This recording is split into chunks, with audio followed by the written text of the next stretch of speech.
നിയുക്ത ഗവർണർ രാജേന്ദ്ര വിശ്വനാഥ അർലേക്കർ ഇന്ന് കേരളത്തിലെത്തും.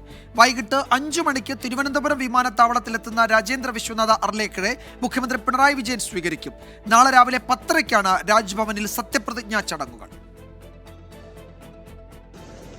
നിയുക്ത കേരള ഗവർണർ രാജേന്ദ്ര അർലേക്കർ ഇന്ന് വൈകിട്ട് 5 മണിക്കാണ് തിരുവനന്തപുരം വിമാനത്താവളത്തിലെത്തുന്നത്. മുഖ്യമന്ത്രി പിണറായി വിജയൻ, സ്പീക്കർ AN ഷംസീർ, മന്ത്രിമാർ തുടങ്ങിയവർ ചേർന്ന് സ്വീകരിക്കും.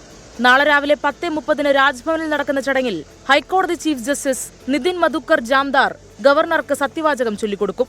സർക്കാരുമായി നിരന്തരം കൊമ്പുകോർത്തിരുന്ന ആരിഫ് മുഹമ്മദ് ഖാന് ശേഷം വരുന്ന ഗവർണർ ഏത് സമീപനം സ്വീകരിക്കുമെന്നത് ശ്രദ്ധേയമാണ്.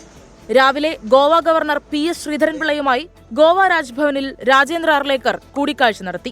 गोवा के गवर्नर माननीय पिल्ले जी केरल से हैं और बहुत ही अच्छी सहयोग की बात है कि मैं केरल में जा रहा हूं राज्यपाल के नाते.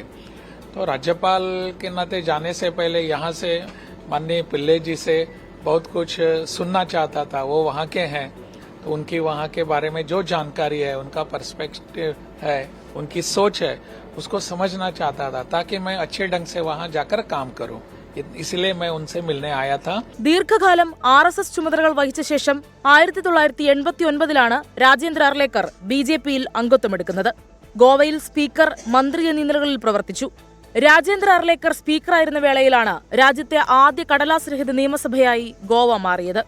24 തിരുവനന്തപുരം.